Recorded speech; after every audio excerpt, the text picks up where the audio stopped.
Good morning! Ang araw natin ngayon ay May 24 at ang oras ay 6:15 AM.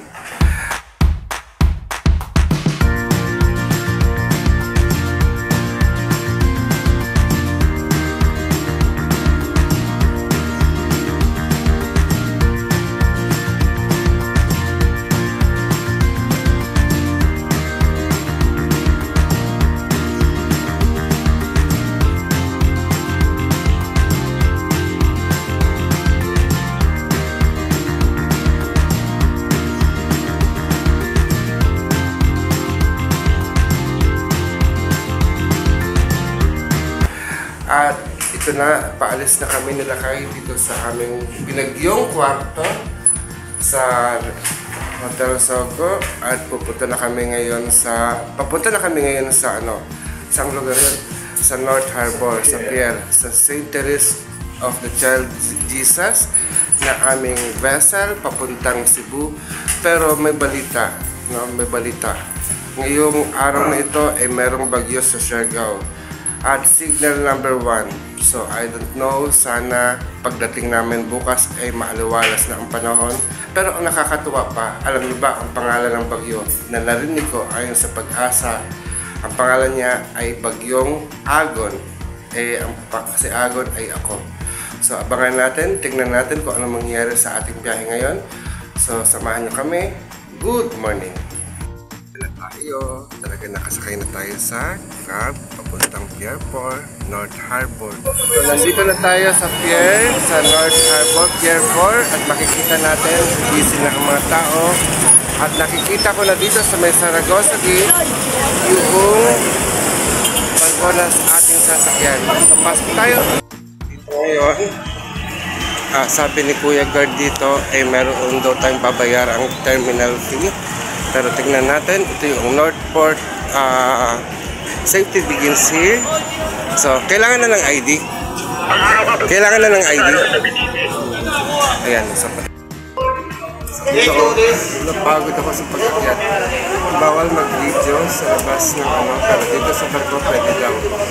Dahil Northport ay isang private port. So, hindi pwede mag-video sa labas. Pero dito pwede. Kaya nga lang, pagod ako.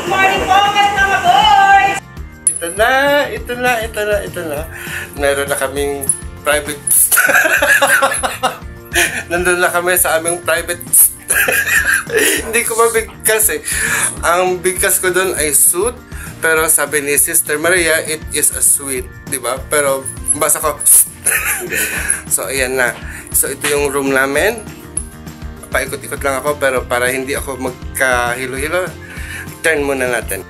Kita natin, nakatayo ako sa may pintuan. Pag ako'y tumingin sa kaliwa, makikita natin yung life vest just in case of emergency.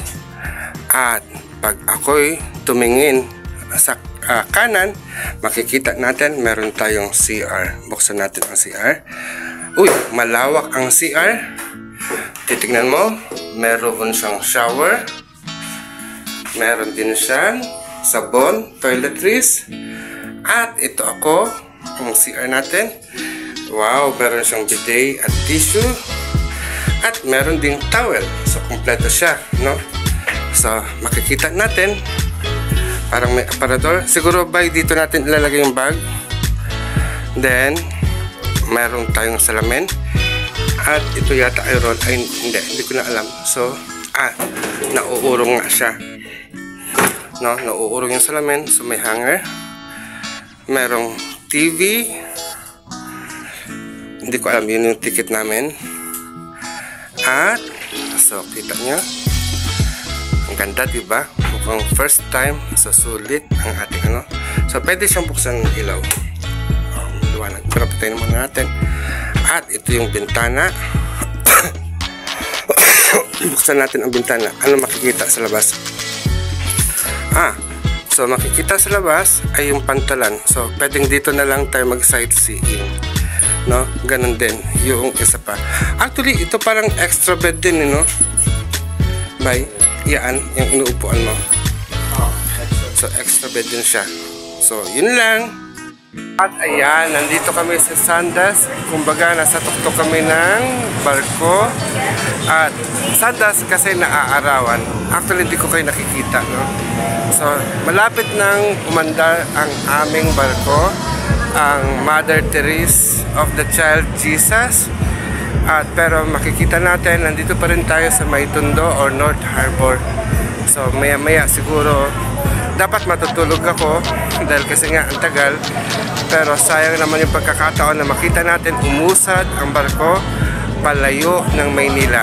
So tingnan natin ang kapaligiran.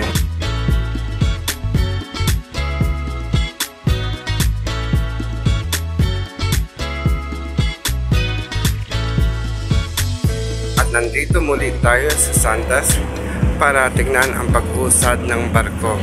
Tingnan natin ang mga kaganapan.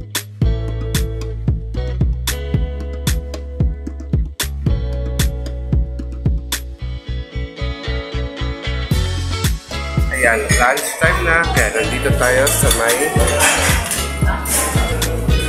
Horizon Cafe kasama sila kay inagaw talaga ang food.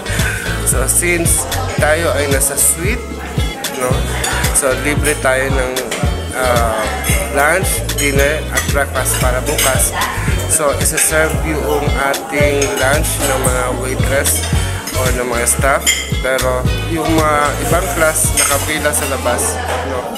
So kung makikita nyo, ayun sila sa so nasa labas sila, pero ibang restaurant naman sila sa may island, whatever, sa Fiesta Island. Pero tayo dito ay nasa Horizon Cafe, so parang dito yung mga business class, no? At mamaya magko-comment tayo patungkol sa comparison ng Victory Liner bus ng business class ng aeroplano at dito sa Tugo Ferry. Ayan, katatapos lang natin ng lunch at pumasyal ulit tayo dito sa sun deck at nagpapaaraw. Nagpapaaraw talaga, no? Ayan si Lakay. Hi, Lakay!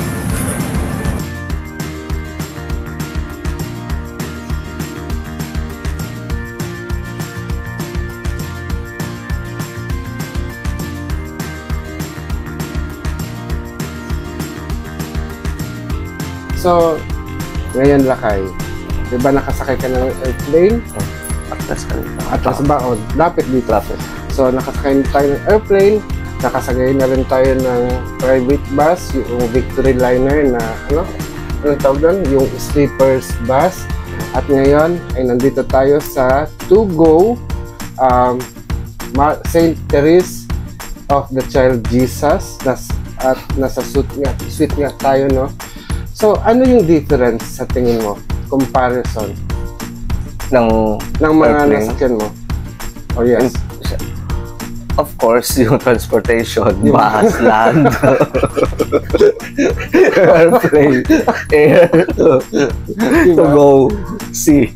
So, that's the big differences. Pilosopo ka talaga. Pero siguro yung pagiging high-end, yung in terms of finances, na parang, anong tawag doon, yung mas expensive. So, siguro, ang nakikita ko is parang dito sa airplane at saka sa, sa barko, makikita mo kung sino yung VIP in terms of kainan at kung sa matutulog. Kasi parang existing siya sa airplane at saka sa barko. Actually kasi pero sa Victory Liner kasi parang yung buong bus na yon, kung VIP lang. So wala nang, 'di ba? So mafi-feel mo sa airplane at saka sa barko nga na parang okay, ito alta sa syudad, ito medyo sakto ang budget. Pero in terms of sa food, siguro pare-parehas lang naman. Siguro yung pagiging comfortable lang ng tulugan, ng higaan. Kasi ako, siyempre simulan natin sa tricycle, yung pinaka-basic, no? Basic na hanggang kanto-kanto lang. No? Nasanay tayo dyan dahil kasi hindi naman tayo masyadong lumalabas. Pero, ang nakita ko yung difference ng yung Victory Liner, kasi yun lang naman yata ang bus na nagbibigay ng special, na nakahiga ka talaga na komportable, which is for me, hindi ako masyadong komportable. Then pag airplane naman, lagi tayong naka-economy class. Although, pag pumasok ka ng airplane, makikita mo kung ano yung difference ng business class at yung economy class, na I think na pareho din, no? Although, may choice kang pumili ng pagkain dun sa first class or business class, na hindi ko pa nasubukan kung halimbawa private plane, no? Pero dito kasi sa barko, sa Tugo, hindi mo mapapansin na ikaw ay bumabiyahe, no? Kasi ang room ay parang nasa hotel ka, nag-hotel ka, no? Yun nga lang, sa 24 hours, dahil kasi ang biyahe from Manila to Cebu ay 24 hours, so nagsimula tayong bumiyahe 10 a.m. Ngayon is siguro mga 3 o'clock na ng hapon. 3 o'clock ng hapon ngayon while filming this, at darating tayo ng Cebu by 7 a.m. So, ibig sabihin, halos 24 hours ang ating bubunuin para makarating. At sa totoo lang, nababoard ako. No? Although, pwede tayo magtulog at maggalagala compared sa airplane. Gusto mo talong ka? Hagis sakit talong. Hindi naman. Gumawa lahat sila. Gumawa ng activity. Hindi, kasi nga sa airplane lang, nakaupo ka. Pwede ka manood, pwede ka mag-play ng music. Dito rin, pwede rin naman ganun. Yun lang, wala masyadong internet. Tulad din naman sa aeroplano, walang internet. Siguro mas maganda yung barko based sa mga transportation na. Kasi nakakagalaw-galaw ka. Medyo malayo-layo yung mapapasyalan mo or malalakaran. At saka makaka-exercise ka compared sa airplane, no? Lalo na yung darating na flight natin sa Amerika, mga 16 hours ang nakaupo. Flight ko. No? Compared sa mananaga, maglalagos ka lang, yun, may activity ka. Pero kung uupo ka lang at manonood, medyo nakakangawit. So, talagang magmamanas ka and everything. Pero sa barko, no, malaya ka. No? Malaya kang makagala, umakyat taas sa kung saan man. At yun yung nakita kong difference. At saka, kapag kabarko, talagang may makikilala ka, may mga friendly na mag-a-approach sa iyo. Kasi, siyempre, parang whole day, whole night, parang na makakasama kayo, makikitaan. Kumbaga, parang pamatay ng boredom, no? Pampalipas ng oras. Magkakaubusan ng yosi. So, siyempre, kapag may yosi yung isa, yun, maglalakas lang kami, payak. Or pabili. So, yun yung nagiging benefit. Siguro, masarap mag-travel, lalo na kung meron kang kasama. At lalo na, masarap mag-travel kung meron kayong pera. No? Tama ba? Honestly, yun nga yung... Pero mas masarap din kung libre. Siyempre, mas tatanggapin natin yung libre at kung merong sponsor. Pero ito, no, parang nagpapasalamat din ako sa suporta ninyo na you keep trusting us at yun nga, ina-avail niyo yung mga services namin, no? Tulad ng hilot training, mga services nila kay mga tarot reading, pagkatawas. At saka nasimulan na natin sa Ifugao, sa Banawe, na para pupunta tayo sa mga sacred places and locations. Tapos pumunta din tayo ng Baguio, pinuntahan din natin yung mga paranormal. Ay! Uy! May isa pang pasahero! May daga! So, may lang ako naka-encounter na ako. May daga pa sa ferry. Sayang, hindi nyo nakita, no? Noon. Oy, meron ka bang ticket? Nandito ka pa sa suite, no? Ano may sapatos na naiwan? Meron ba? Tingnan ko lang din. Ayun. So, siguro ito yung... Ay, hindi. Hindi. Paanong bed yun? So, yun, no? So, ano yung nakita mo? So, nasimulan na natin na pumunta ng Ifugao. At saka bago yung Diplomat Hotel, na kung saan yung sasabi nilang haunted house. So, ngayon, pupunta tayo ng Siargao. So, syempre, aalamin din natin kung ano yung mga magical or yung mga sacred temple or places or locations dito sa sa Siargao. Honestly, para ma-share din natin sa inyo. wala akong alam, no? Wala tayong alam. Pero Oo. ang kagandahan doon Pero for is sure we could meron. connect with people there, Oo. especially mga kamag-anak ko doon. Kasi na-try na rin natin yung gano'n na kumonect to someone sa Asiki Hall naman. Kaso meron tayong tourist guide doon. So this time naman, for sure, alam ko may mga local healers. Na At pwede isa rin natin sa yan. mga mission na pupuntahan natin doon, gusto kong matry ang gamutan nila. Kasi ang talagang sikat na manggagamot doon ay lolo ko, no? Diomedes Comon, senior. Pero wala na siya, matagal siyang wala. So I wonder, sino na ang manggagamot sa isla namin o doon sa barangay namin, sa Barangay Esperanza, munisipalidad ng Del Carmen. So yan ang abangan natin. Tapos, yun nga, ang naobserbahan ko sa lahat ng mga travel, it's either air, land, or sea. So, kung gusto mo ng comfortable places, may mga naka-ready na, na comfortable places. Especially sa akin, di ba? Para kailangan ko ng may mga, comfort room. Oo. Kasi, mabilis mag-ihi-ihi. So, And may then, mga comfortable na transportation na every time na may need ka ay nandoon. Kasi yun nga lang medyo expensive siya. So ito yung parang sa mga travel, sa mga plans, kailangan talagang may budget. Actually, in terms of expenses, no, medyo affordable ang magbarko kaysa sa first class ng eroplano, no, mas mahal yon.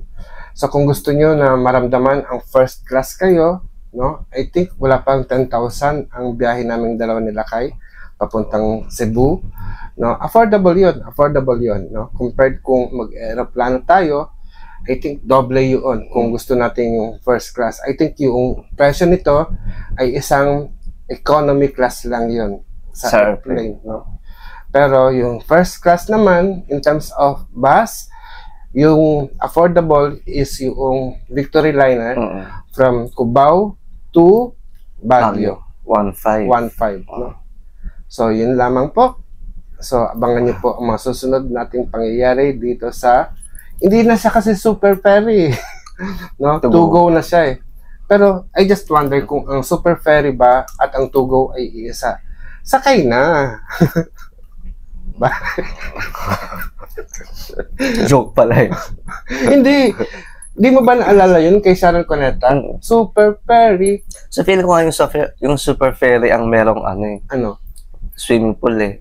No, hindi. Cruise yun. Wala. Kasi passenger to eh. Ngayon, yung mga lahat ng passenger na Kasi dati, parang naalala ko, pag sumakay ka ng barko, ayaw kang sumakay ng barko kasi maalon at nakakahilo. Okay. Pero this one, parang wala. Merong kunting vibration. Level 1. No, level 1 na vibration, no? Panginginig. Pero hindi siya yung talagang maalon. O baka siguro kasi maganda ang panahon at talagang smooth sailing. Saka pwede ka pala magdala ng pet. At yun din, pwede. O, di ba nadala mo ko?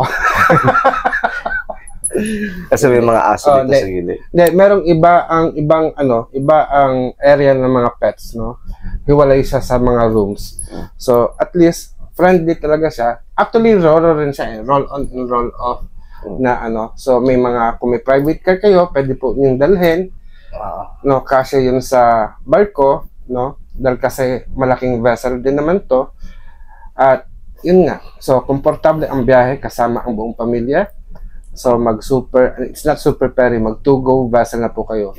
At ang vessel na sinasakyan natin ay yung St. Therese of the Child Jesus. Okay. So, hanggang sa muli, hanggang mamaya. Bye!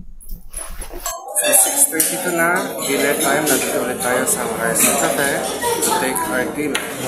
So, gabi na, alas 8 na ng gabi at nagliliwaliw sila kay sa buong barko. Hanapin natin siya at ipapakita ko rin sa inyo kung anong itsura ng ating sinasakyang barko. So, tara, hanapin natin sila kay.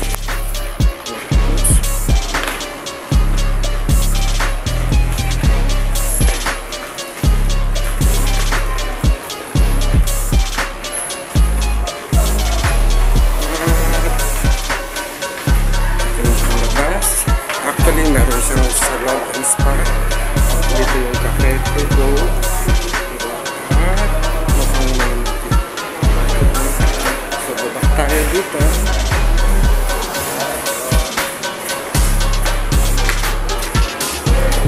So, hanapin muna natin sila kay. Alam ko kung kailan kape tayo. Okay. So, madami pang pila.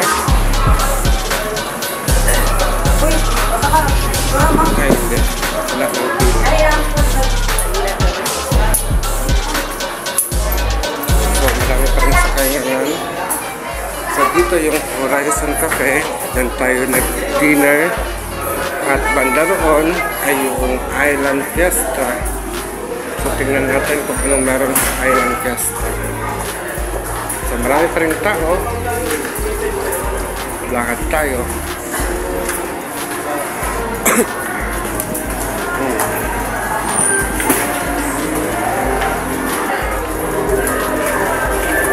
So, maingay-ingay na sa Island Fiesta dahil para may concert.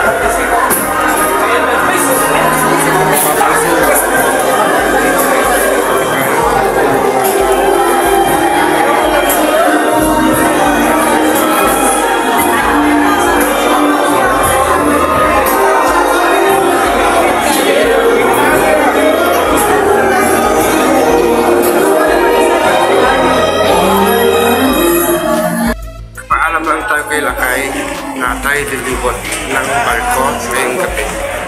Ayan, bumalik na lang tayo dito sa ating kwarto, no? Dahil kasi ang tugo pala ay nagpapatupad ng curfew dito sa loob ng barko. So may mga areas na nakasarado na at ang ano na lang is yung nasa gitna, yung kumbaga nasa loob. So gusto ko sanang ipasyal kayo ulit doon sa Sundesk Sundesk para makita natin kung ano ang itsura sa gabi. Siyempre, wala yung sun kasi gabi nga, no? So magbakasakali saan tayo na makita natin ang buwan, ang mga tala at mga bituin, no? But then, since it's already past 8 as of this moment, magpapahinga na lang tayo. Habang si Lakay ay doon nakita natin sa Island Fiesta na merong event na nagaganap doon. Sad to say, hindi ako mahilig sa ganung mga event, no? So hayaan lang natin si Lakay na mag-enjoy. At least meron siyang mga content na maibibigay. But di pala, nandito pala yung kanyang cellphone, no? So ngayon, ang gagawin lang natin is magtutulog at mag-edit. So see you bukas. This is our second day at bukas ay nasa Cebu tayo. And from Cebu, pupunta naman tayo ng Siargao. So bye for now!